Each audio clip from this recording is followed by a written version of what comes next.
Hi guys, welcome to another Pixel Gamer video. Now just a heads up, this video contains a ton of spoilers. Whoop, there's one.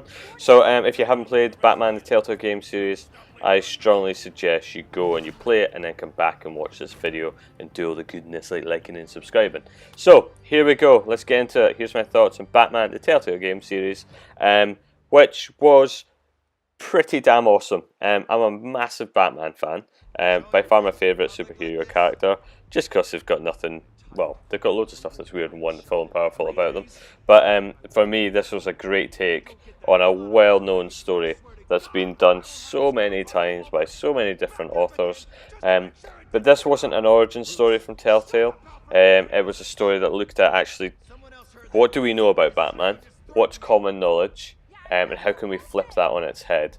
So the first episode of the Telltale game's take on it was very much a setting the scene piece. It took you through kind of what's been going on, where's Batman just now. They showed a bit of Catwoman, they showed a bit of the Gotham, Wayne Manor, Alfred, of course, Butler, Batsuit, Batman chasing down criminals. That's how it kind of opened the scene with a nice fighting action scene. So everything was there, all the hallmarks of what you'd expect of a good Batman game was there. But the twist came at the end of the episode 1, where it intimated that something wasn't quite right with Bruce Wayne's parents, which is massively conflicting to a fan, because everything you've kind of known and loved about Wayne's parents has been that they were good, and it's because they were killed in cold blood that's driven Batman on to do what he does and become the Bat and all the rest of it. So a really interesting take on an old story. So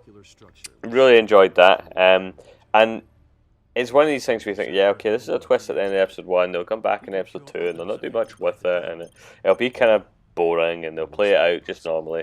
But they mix it up all the time, and it was brilliant. They kept the twist coming, they introduced new characters, so and here's the other great thing about it was, it felt like this game actually the choices mattered, and it's the first Telltale game in a while where I felt like, actually, you know what, if I go back and play this, I'm actually going to get a really different outcome.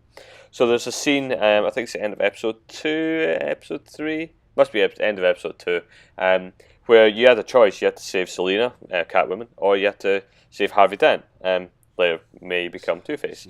I say may become because if you chose to save Harvey Dent, she remains Harvey Dent.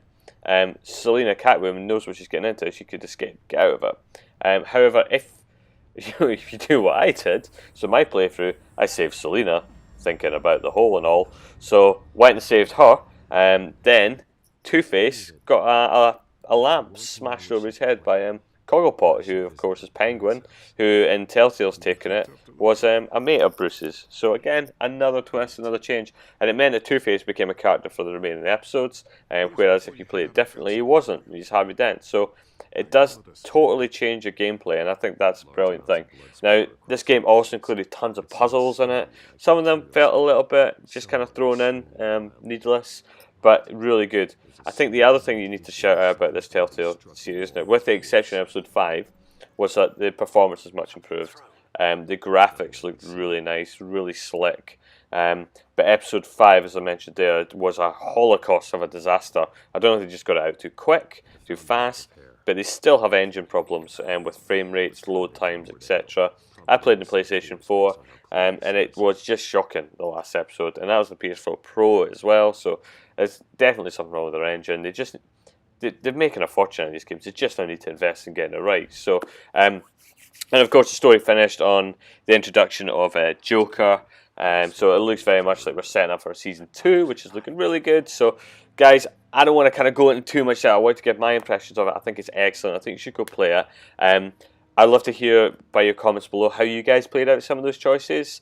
I know some minds were against the grain, but I love the action. I loved some of the set pieces in this. I think it's great. Let me know. Like, comment and subscribe, guys. Especially like if you played it out the way I did by some of those choices. But hopefully we'll see you again soon. I'm going to do a Walking Dead video very shortly. So keep it locked. Catch you again. Cheers.